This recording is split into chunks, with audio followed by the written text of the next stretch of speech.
What better way to spend the off season than watching figure skating themed movies? Are there any movies though that do not involve a hockey player, an injury, body switching, and Degrassi stars? Stay tuned as I tier rank some figure skating movies, but before then, don't forget to like, share, and subscribe for more figure skating related content.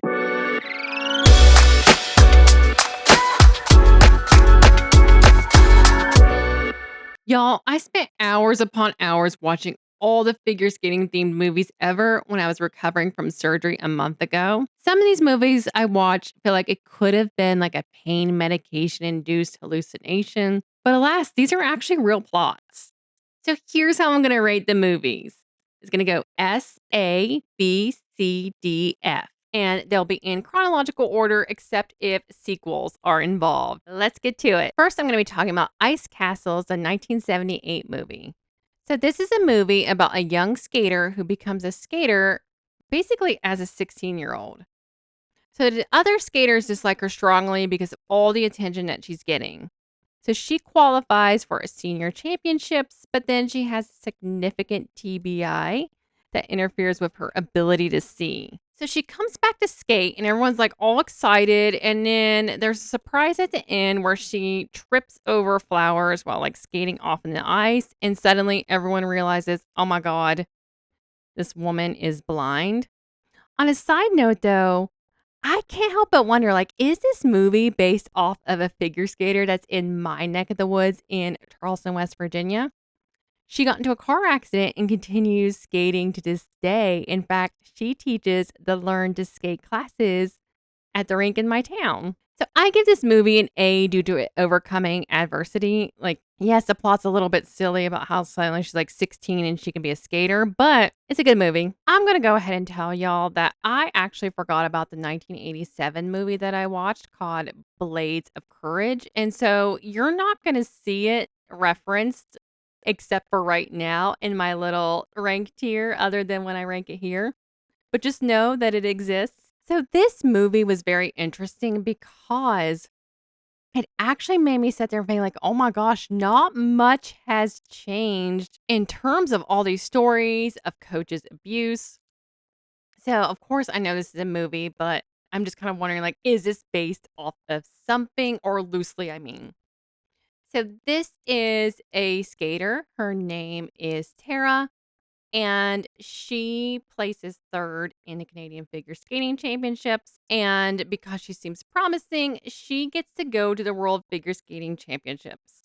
She places 10th, which is like a huge deal in this movie.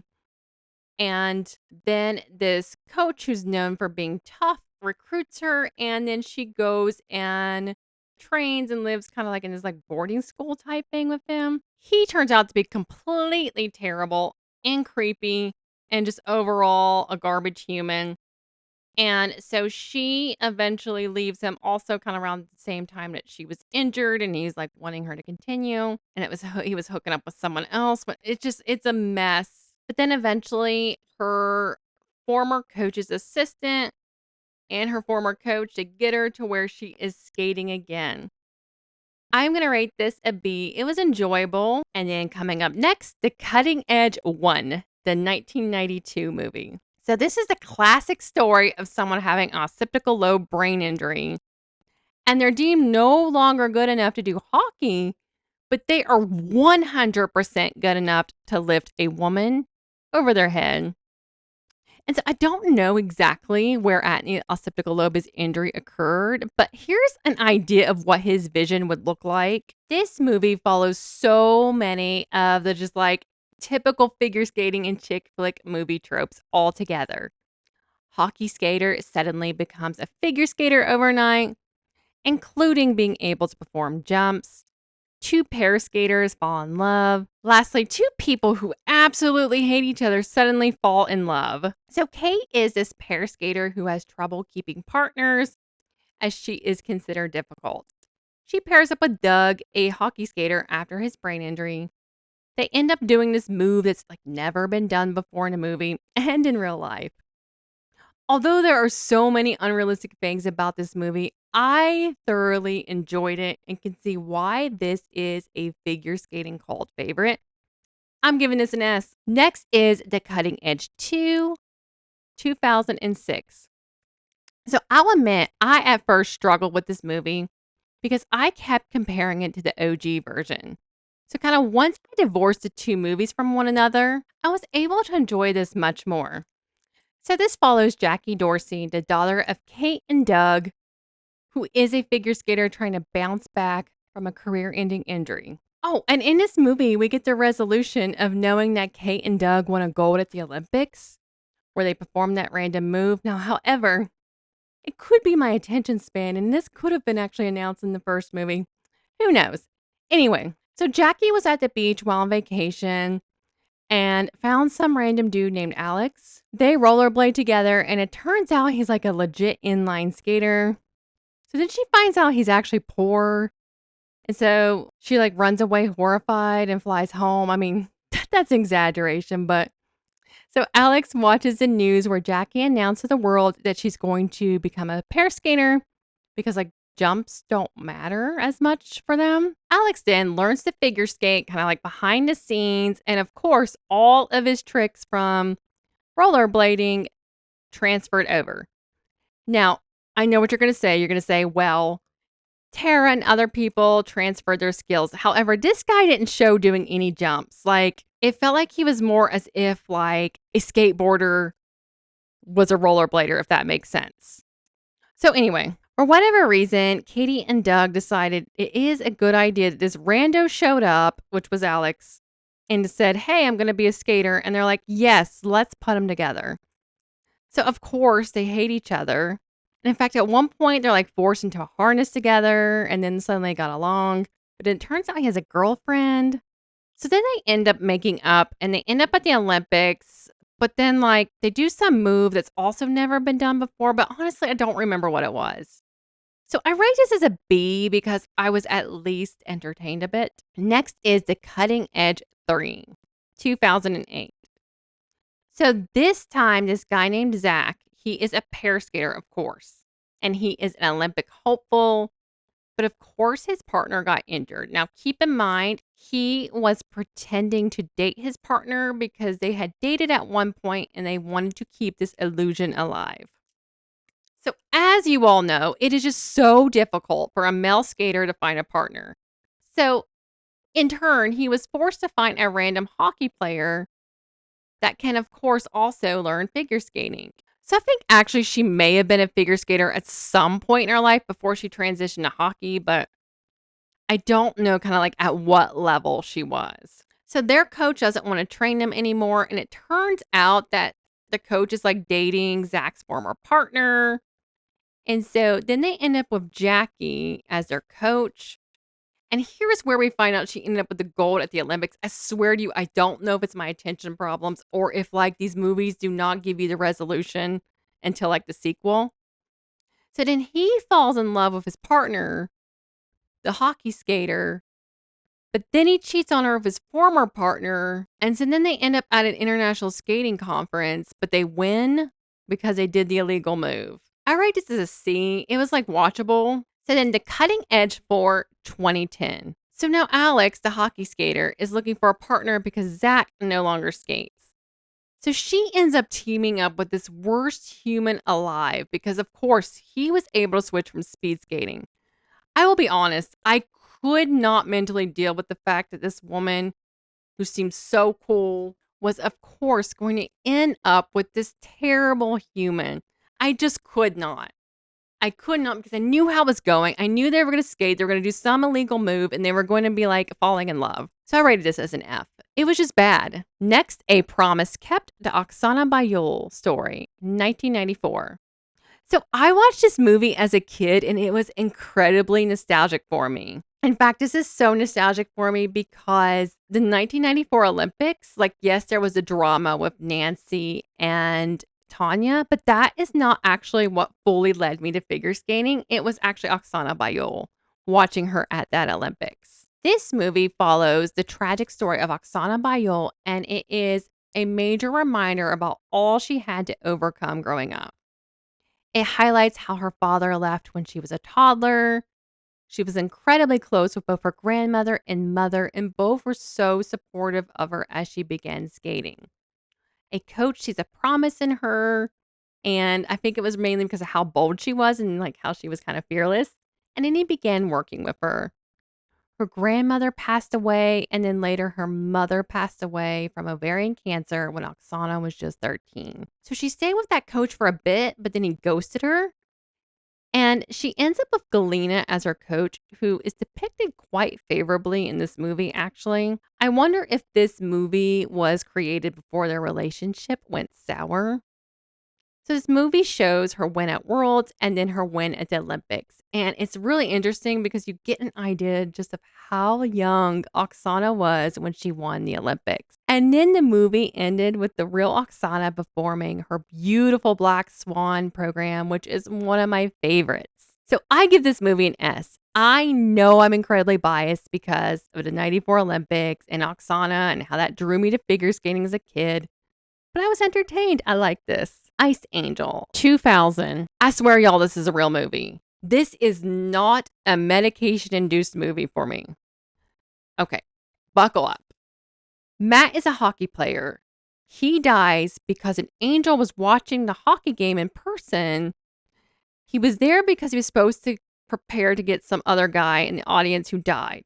However, he ended up tampering with the hockey puck's direction and then severely injures Matt to the point Matt died. So because it was the angel's mistake, Matt is permitted to go back to life. However, he can't go back to his other life because he was cremated and they knew that that would just be awkward.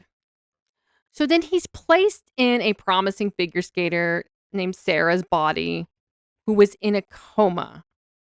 So she wakes up and suddenly the brain scans are like magically back to normal, which at least the doctor was perplexed by. No one else seemed to be perplexed by. So Matt is having a really hard time presenting as Sarah, and therefore her Matt-like behaviors are like perplexing to all.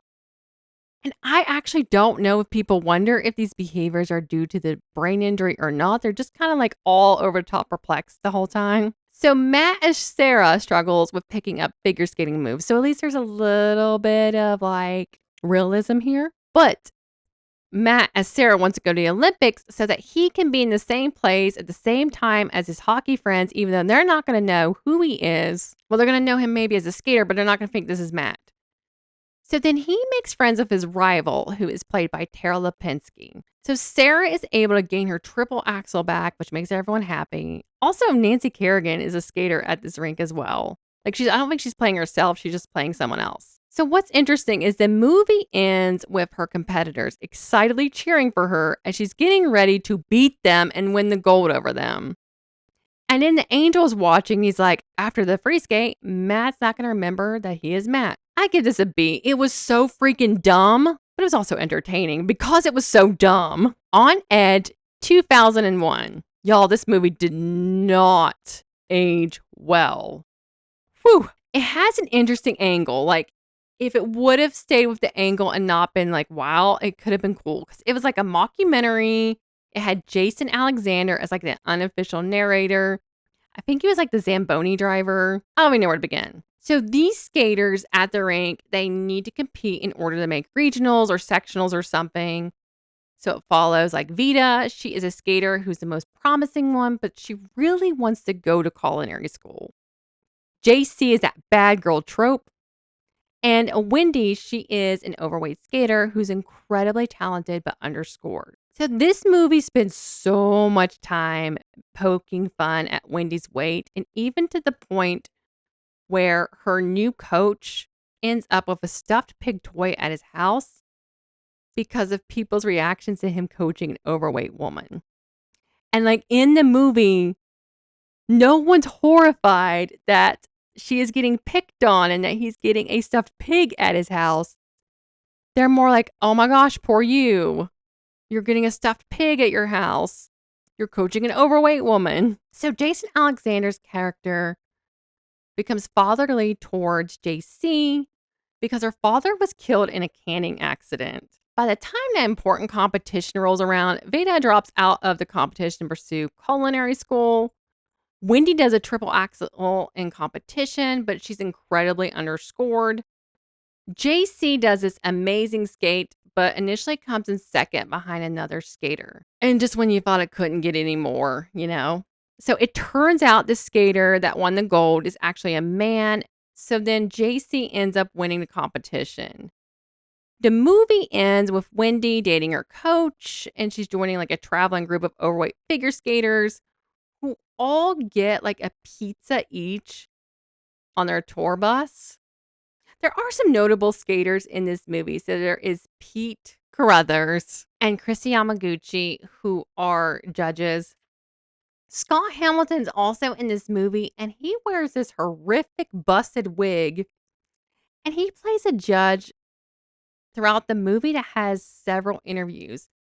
He has kind of this bizarre Southern accent, and I don't know if he was supposed to break character and laugh throughout the movie, but it happened. This movie, I'm torn. I feel like it's a D because it's a product of the time, but mainly it's a D because I was going, wow, this movie's real. Ice Princess, 2005. I can see why this movie is enjoyed so much from skating fans. Yes, it's highly unrealistic, but it was still fun and charming. So this follows Casey, a smart and talented scientist who pursues a scholarship to Harvard, and she has this method of looking into skating by looking at the physics of it. So she realizes that this would be a project looking at the physics in figure skating that could help her win a scholarship. And then suddenly she uses the physics to help fellow skaters, but also to be able to land jumps. So then she begs this terrible woman named Tina to help coach her. And then she ends up getting a skating show that helps her pass like to junior or senior level or whatever, to where she can then compete with the coach's daughter, Jen, who is kind of a terrible person. But then I guess she has a redemption arc later where she's not as terrible. So then they're at like a real competition at sectional. No, it's a qualifying for sectionals competition.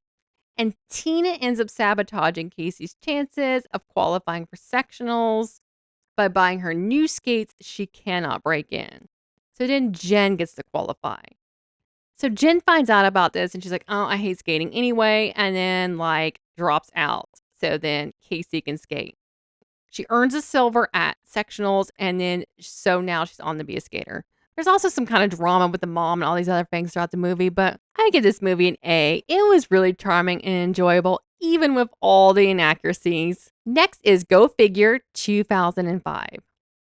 So Caitlin is a figure skater who wants to train at a boarding school with a Russian coach, but her parents can't afford it, so she ends up getting a scholarship to play at the women's hockey league at the school. Everyone at this flippin' school is terrible.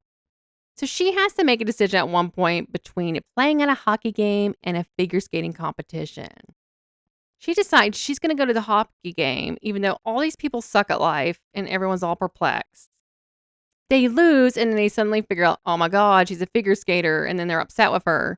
But then she goes on to the figure skating competition and those terrible children who hated her kind of redeem themselves because they're like, oh God, she forgot her figure skates and bring her figure skates. And now she gets to go to the Olympics or something. Okay, I know this was made for kids, but I still have to rate it as a C because it was just kind of meh. Blades of Glory, 2007. So we all know this is one of the most well-known figure skating movies out there. So at the 2002 World Winter Sports Games, sex addict Chaz Michaels, played by Will Ferrell, and Jimmy, played by John Heder, both tie for the gold. Instead of just accepting like this, like normal people, they fight each other and they're stripped of their golds and they're like, hey, you can't skate anymore. But alas, they find a loophole and become pair skaters. So they end up spooking out their competitors because they can perform the Iron Lotus, which is a move that could decapitate people. So then their competitors try to harm them and it like doesn't work out. The entire movie was just a blast from the past for me. And it was just so fun to watch again. It was just delightful. I rate this as an S because it's just so delightfully silly. Ice Girls, 2016.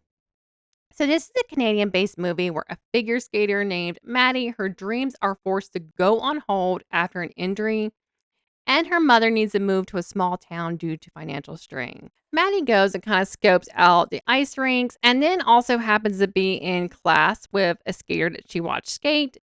And at the same time, Maddie also ends up coaching. Elvis is a huge part of this movie. So Elvis ends up coaching her for free in the movie because he saw a lot of promise in her and he knew her family's financial situation.